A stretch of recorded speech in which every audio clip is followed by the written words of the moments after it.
방송은 최근에 논란이 됐었던 그 가짜 뉴스 생성 사이트 그 관련한 이야기를 할까 합니다. 그 일부 언론에서 이제 보도를 해서 이것이 또 사회 문제화가 되긴 했었는데요. 여러분들하고 그 문제점을 공유하고 어떤 뭐 해결 방법이 없나 한번 고민해 보고자 이 방송을 합니다. 먼저 관련된 그 사이트 제가 캡처한 거 사진을 보여드리면 바로 이게 이제 그 가짜뉴스 생성 사이트의 그 가짜뉴스 생성기라고 하는 그 부분입니다. 여기 보면은 지금 아무나 여기에 들어가서 뉴스 제목 뉴스 제목을 입력을 하고요. 그 다음에 뭐 뉴스 말머리 선택, 뭐 기사 이미지 선택 이렇게 해가지고 내용을 입력을 해서 이거를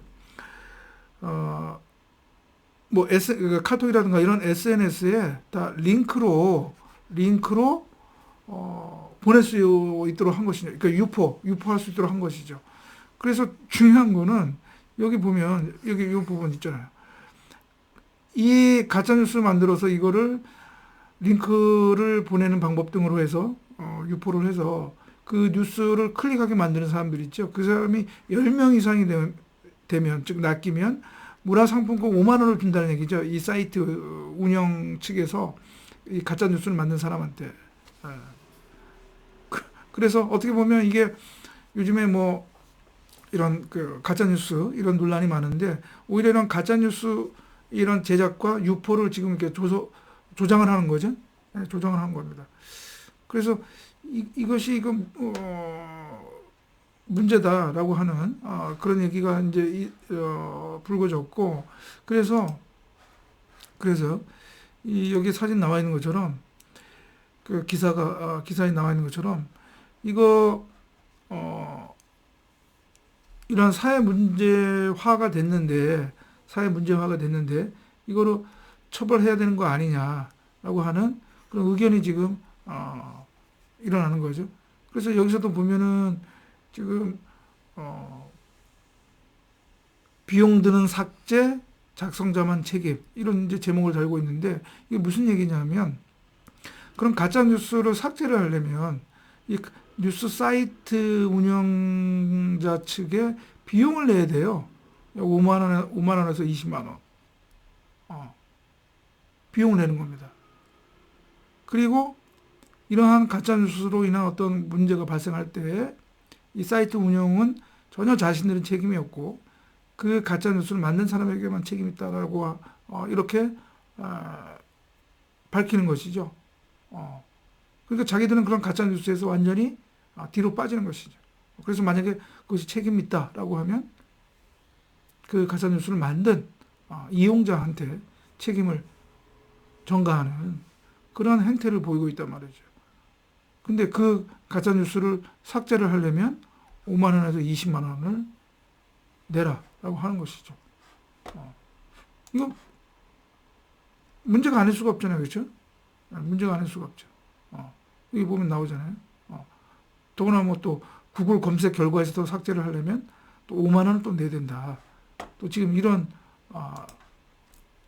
요구까지 하고 있는 것이죠. 그러니까 오히려 가짜 뉴스로 지금 장사를 하는 것이죠. 장사. 또한 이 가짜 뉴스에는 또 광고가 붙죠. 광고 배너가 붙습니다.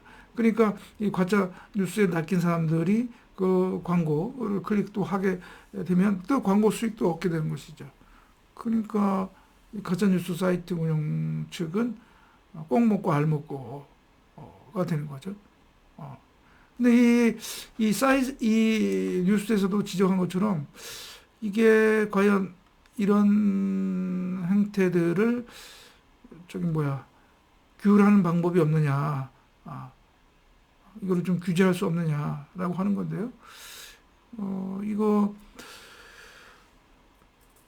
있습니다. 예, 있습니다. 이거 제가 있기 때문에 이거를 좀 알려서 이 가짜뉴스 사이트를 운영하는 측에서도 좀 경각심을 갖고 좀 더 좀 이 사이트의 운영 지속 여부에 대해서 좀 고민을 했으면 좋겠다 하는 마음에서 제가 이 방송을 하는 거거든요. 그래서 일단 어떤 이러한 행위에 대해서 어떠한 처벌이 이루어질 수 있느냐와 관련해서 제가 바로 이 전기통신기본법 이거를 제가 얘기를 하고자 하는 것입니다. 자, 나와 있죠? 여기 전기통신기본법. 자, 이 전기통신이라고 하는 건 바로 이 유무선 인터넷을 얘기하는 겁니다. 그 대표적인 것이 바로 유무선 인터넷이죠.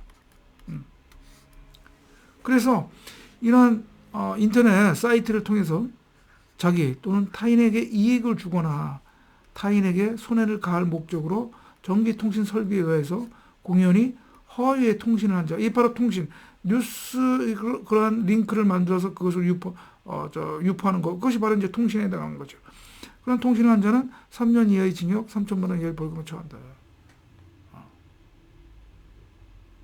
이거 구성 요건상으로는 딱 여기에 해당할 수가 있습니다. 물론 여기에는 이제 이익을 주거나 손해를 가할 목적이라는 것이 이제 인정이 돼야 되는데, 아까 제가 앞에서 얘기한 것처럼 삭제하려면 추가 비용을 요구하고, 그 다음에 또 그런 뉴스 유포됨으로써 광고 수익을 얻게 되는 거잖아요. 당연히 그러면 자기 또는 타인에게 이익을 주거나, 그 다음에 그러한 가짜 뉴스로 해서 그 삭제를 요구하는 사람, 피해자에게 이런 추가 비용을 요구함으로써 그 사람에게는 또 손해를 가하게 되는 거죠. 그것이 목적이 있다. 목적이 그 사람의 이 가짜뉴스 사이트 사이트를 운영하는 측에게 그러한 목적이 있다고 우리가 인정할 수가 있는 거죠. 그렇습니다. 그래서 이게 딱 떨어지는, 구성 요건상으로는 딱 떨어진다. 또 예를 들어서 그러한 가짜뉴스가 만약에 어떤 특정인의 와 관련한 뭐 허위의 사실 또는 뭐 허위 사실이었고, 그래서 그것이 어떤 다른 제3자의 명예를 훼손하는 내용이다라고 하는 것, 또는 모욕을 주는 내용이다라고 한다면 그건 정보통신망법 위반에 의해서 또 처벌받을 수가 있는 건데, 정보통신망법 위반은 이제 비방 목적이 인정이 돼야 된다는 또 추가적인 요건이 있긴 있겠죠. 구성 요건상에.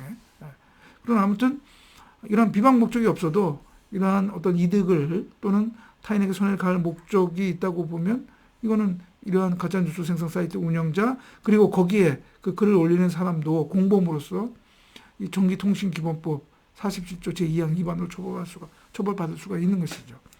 요 1항이 삭제되었다고 그랬잖아요. 2015년 12월 20일. 이거는 뭐냐 하면 헌재 위헌 판결로 삭제가 된 겁니다. 현재 위헌 판결로. 이게 뭐냐면 아마 여러분들 기억나시는 분들도 있겠지만, 다음 아고라에서 경제 관련 이런 그 글을 쓴 사람으로 유명했던 필명이 미네르바 아시죠? 미네르바. 이 사람과 관련해서, 이 사람이 박아무개인데 이 사람이 그러한 아고라에서 글을 쓰는 것과 관련해서 기소가 됐었잖아요. 바로 기소될 때 그 제명이 바로 이 전기통신기본법 1항이었어요. 1항의 요건은 뭐냐면 공익에 반한다. 공익에 반한 목적으로. 그러니까 이 사람이 미네르바 그 사람이 뭐 글을 쓴다고 해서 어떤 이득을 뭐 얻을 이득을 얻는 건 아니잖아요. 그런데 이제 검찰은 공익에 반한 목적으로 이러한 그 전기통신 설비에 의해서 그런 공인의 허위 사실을 통신을 했다 이렇게 했는데, 헌법재판소에서, 그러니까 법원에서 위헌법률심판 재청 신청을 해서 헌법재판소에서 이 공익에 바른다는 이 개념이 좀 너무 모호하다, 불명확하다라는 이유로 해서 위헌 결정을 내렸어요. 그래서 거기에 따라서 이 조항이 이제 삭제가 된 겁니다. 그런데 이 2항은 아직까지 살아있는 거죠. 유효한 거죠. 유효한 거죠. 그래서 이러한 가짜뉴스 생성 사이트 만드는, 그리고 운영하고, 그 다음에 거기에 글을 올려서 가짜뉴스 글을 올려고 그것을 또 링크를 널리 유포하는 사람, 이 사람들은 이 전기통신기본법 공범으로 처벌받을 수가 있는 겁니다. 처벌받을 수가 있는 겁니다. 또 물론 그것이 뭐 특정인의 어떤 명예를 훼손하였다. 허위사실이었다. 그 내용이. 또 그러면 또 형법상 명예훼손죄. 거기 플러스 비방 목적이 또 인정이 될 수 있다면 정보통신망법 위반죄로 또 처벌받을 수가 있는 것이죠. 그러니까 함부로 뭐 이러한 가짜뉴스 생성 사이트뿐만 아니라 저기 SNS 그런 데서 가짜뉴스 이렇게 만들어서 그래서 또 그걸 유포하고 그런데 그것이 어떤 이득을 얻을 목적이었다 또는 타인에게 손해를 가할 목적이었다라고 하면 그것도 전기통신기본법 위반으로서 처벌받을 수가 있는 것입니다. 그래서 그거를 여러분들 유념을 할 필요가 있습니다.